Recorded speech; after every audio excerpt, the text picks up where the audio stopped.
చెప్పండి చెప్తున్నానండి మీకు అనకండి నేను వెనుకోసారి తల పైకి చూడ ఒకసారి వెనకాల చూడ ఒకసారి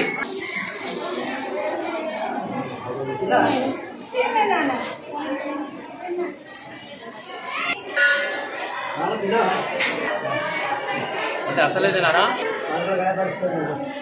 మనం అట్లా ఏం అనుకోలే కానీ అట్లా తినా మనం అట్లా ఏం అనుకోలే కానీ అట్లా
నువ్వు జరుగుతుంటావు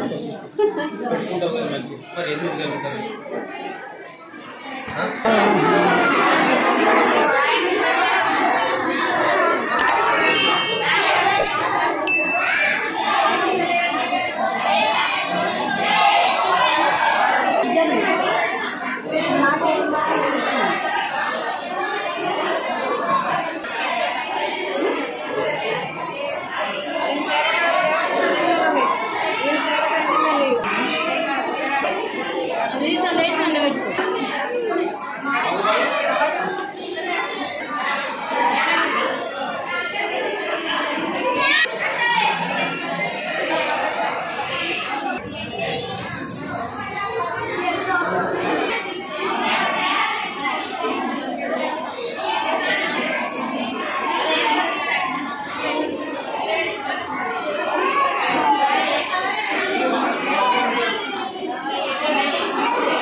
ఇట్లా రాండి ఆమె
मणिकंठ साई नामधेयस्य हरिदत्त शर्मा नामधेयस्य शबरिगोत्रीयस्य श्रीनिवास नामधेयस्य कार्तिक नामधेयस्य भरद्वाज नामधेयस्य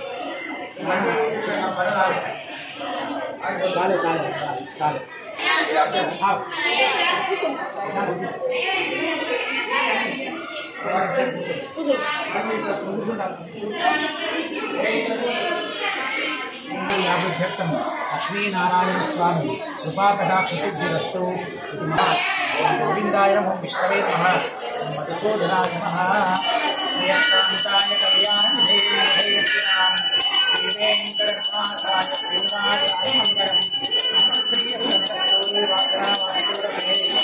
भक्तनाथाय देवराजं लक्ष्मीनारायण स्वामी गोविंद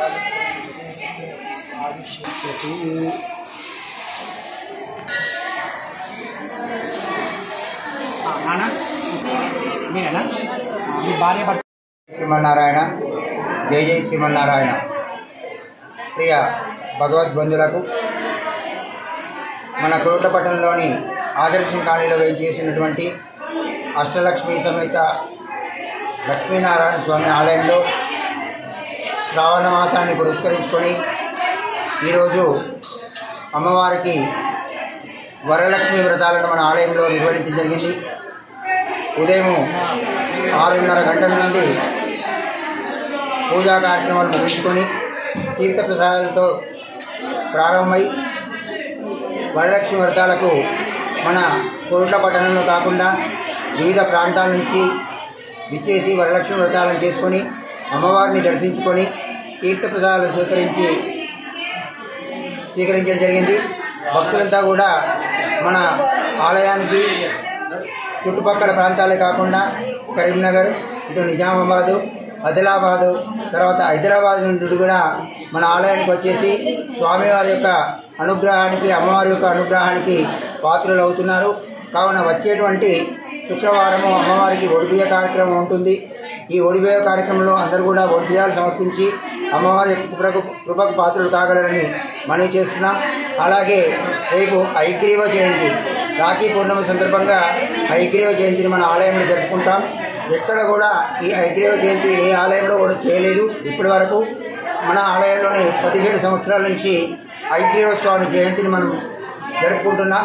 హయగ్రీవ స్వామి అంటే ఎవరు అంటే జ్ఞాన ప్రదాత, మంచి బుద్ధిని మంచి జ్ఞానాన్ని కలిగించేటువంటి స్వామి హయగ్రీవ స్వామి. ఆ హయగ్రీవ స్వామి యొక్క ప్రీతికరమైనటువంటిది ముత్యము. ఆ ముత్యం ఎవరైతే విద్యార్థులు కట్టుకుంటారో వారికి సకల జ్ఞానము, సకల బుద్ధి కలుగుతుంది అని చెప్పి శాస్త్రములు చెప్పబడింది. కావున రేపు 10:30 గంటలకు స్వామివారికి అభిషేకము, అనంతరం హవన కార్యక్రమం ఉంటుంది. హవన కార్యక్రమం అనంతరం విద్యార్థులందరికీ కూడా ముత్య కంకణధారణ చేయబడుతుంది. కావున భక్తులంతా కూడా ఇటు కార్యక్రమంలో పాల్గొని స్వామివారి యొక్క కృపకు పాత్రలు కాగలని మనవి చేస్తున్నాం. వచ్చేటువంటి శుక్రవారము ఒడిబియ్యము కార్యక్రమము, మళ్ళీ వారము 5వ వారము 1,00,000 పుష్పార్చనతో మన ఆలయంలో నిర్వహించబడుతుంది. కావున తప్పనిసరిగా అందరు భక్తులంతా కూడా ఇటు కార్యక్రమంలో పాల్గొని స్వామివారి యొక్క కృపకు, అమ్మవారి యొక్క కృపకు పాత్రలు కాగలని కోరుతున్నాం. జై శ్రీమన్నారాయణ. జై శ్రీమన్నారాయణ.